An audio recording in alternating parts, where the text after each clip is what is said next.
Como falei para vossos senhores e senhoritas, a disciplina DPP apresenta noções básicas para a compreensão da ciência jurídica, conceitos gerais em todos os ramos do direito, ou seja, como já falei, ela é base para todas as demais disciplinas jurídicas que vocês terão no decorrer do curso, onde ela vai fornecer então essa visão ampla do que é o direito propriamente dito. Mas para que serve o direito? Como é que ele surgiu?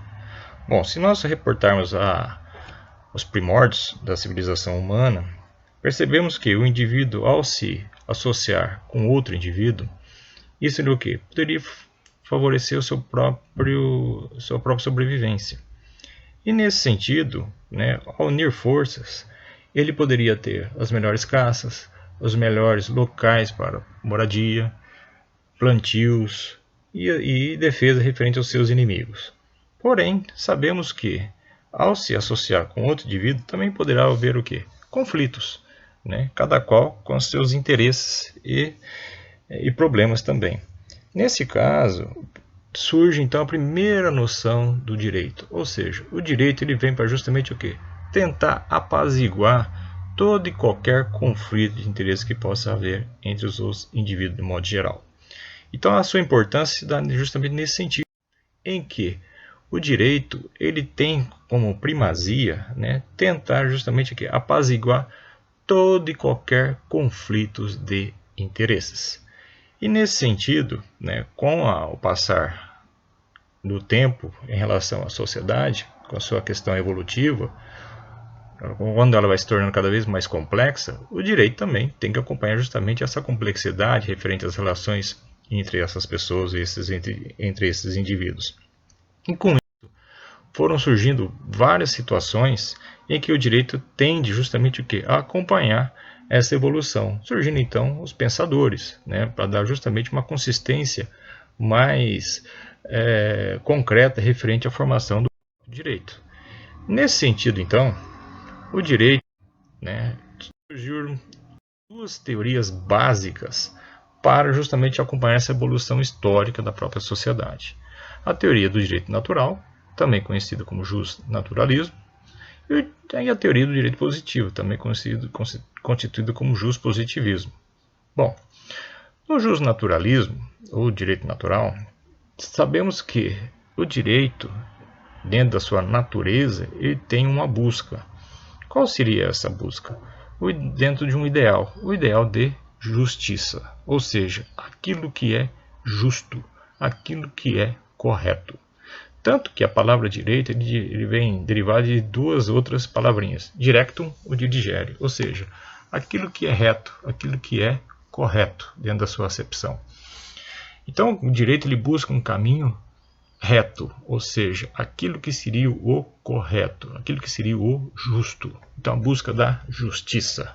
Essa é a base do direito natural.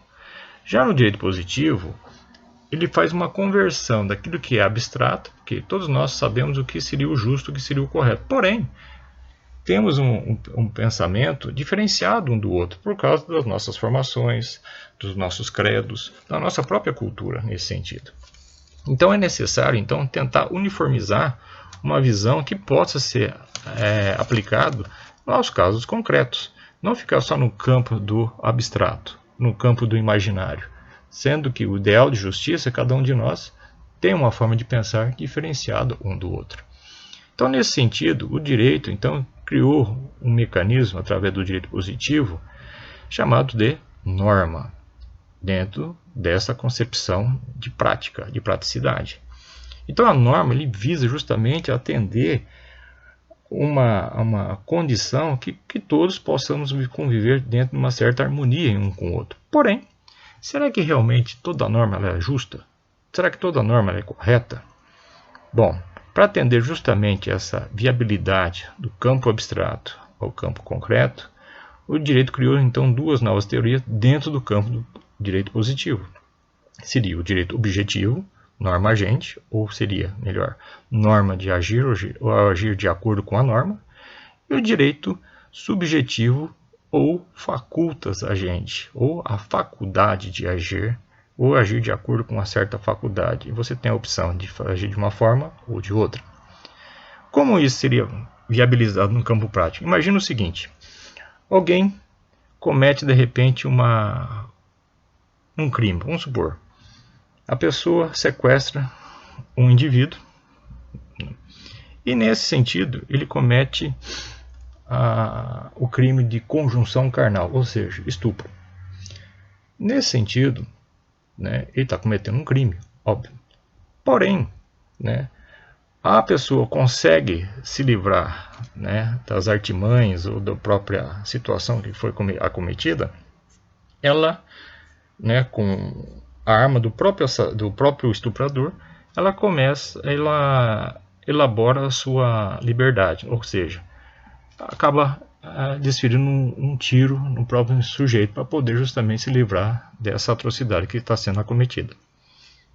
Nesse sentido, ela vai ao delegacia, relata o fato ao delegado e o que o delegado possa fazer nesse sentido. Bom, ele analisar essa condição, comete a ação de prendê-la. Bom, nesse sentido, será que houve justiça? Será que foi realmente atendida a condição prevista dentro do próprio direito, nesse sentido, como ciência, em busca da justiça? Devemos analisar alguns aspectos nesse sentido. Como assim?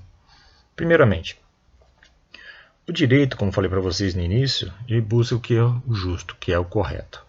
A menina foi sequestrada e foi estuprada. E ela, ao tentar se livrar do suposto causador do seu dano, né, ou desfere um golpe fatal referente a essa situação. Nesse sentido, o delegado, ao ouvir todas a situação prevista dentro da própria condição ao qual foi apresentado a ele, né,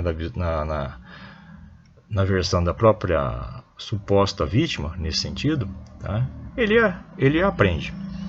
Então, o que ele tem que analisar? Primeiramente, o que determina a norma? Porque a norma, ela é base. Ela que determina toda e qualquer ação prevista referente ao que podemos e o que não podemos fazer. Quando ela comete o ato de matar alguém, ela está cometendo o quê? Um homicídio. Ou seja, uma norma prevista dentro da legislação, dentro do Código Penal. Artigo 121, é o homicídio. Nesse sentido, qual que é a previsão legal para esse tipo de ato? É a sua reclusão. Então o delegado fala, opa, vem aqui, você está presa. Mas não fui eu que dei causa. Aguarde um momento. Até então eu estou vendo somente um lado do fato aqui. Então nesse sentido o que acontece? O direito objetivo como norma de agir, o delegado está agindo de acordo com a determinada própria lei, ou seja, sua reclusão. Mas fez-se justiça? Até então, observe-se que ainda não. Então o que vai determinar justamente, seja uma atenuante ou mesmo um agravante referente à ação cometida por essa pessoa, é através do direito subjetivo, ou seja, a faculdade de agir, ou facultas agente. Ou seja, nesse sentido, o delegado vai ter que analisar o quê? Todas as circunstâncias que redundar na prática desse ato delituoso. Ou seja, ele vai ter que analisar o que deu causa a essa condição de a menina ter praticado tal ato em sua defesa. Né? É o caso da legítima defesa, porque antes dela sofrer os danos que ela já vinha sofrendo, de repente ela poderia sofrer algo mais, ou até pior, poderia até sofrer um dano fatal também nesse sentido. Então, antes do indivíduo do que ela, propriamente dito, nesse sentido. Então, nesse caso, observe que para tentar viabilizar a condição do ideal de justiça previsto lá na natureza do direito, ou seja, dentro do direito natural, aquilo que é justo, que é correto, é necessário, através de uma norma, para tentar viabilizar justamente aquilo que existe na existência do campo abstrato ao campo concreto, a análise através do direito objetivo, que é a norma propriamente dita, bem como também o direito subjetivo, que é a circunstância que redondam na prática de um ato delituoso, nesse sentido. Quer dizer, todos que podem ser agravado ou atenuado referente à ação provocada pelo sujeito nesse caso. Então, poderá, justamente dentro dessa concepção, ser atenuado através de uma alegação de legítima defesa nesse sentido. Então, aí tenta buscar justamente a condição do que seria o justo e do que seria o correto. E, lógico, nós estamos analisando somente um lado da moeda, vamos dizer assim. É necessário também ouvir o outro lado. Porém, o que temos até então é justamente o lado da versão da própria vítima, suposta vítima nesse sentido. Bom, nesse caso, então, existe então o que seria o justnaturalismo e o justpositivismo, ou seja, o que é dado pelo próprio natureza do direito e aquilo que é dado como a própria norma propriamente dito. Então, no justnaturalismo, defende que o direito é independente da vontade humana, ela existe antes mesmo do homem e acima das leis do homem. O direito natural é universal, imutável e violável. Ela é imposta pela natureza e todos aqueles que se encontram nesse estado. Leis superiores, direito como produto de ideais, pressupostos, valores, existência e leis naturais. Já o justpositivismo, ou seja, através da norma, acredita que só pode existir o direito e, consequentemente, a justiça por meio de normas positivadas, ou seja, criado pelo próprio Estado.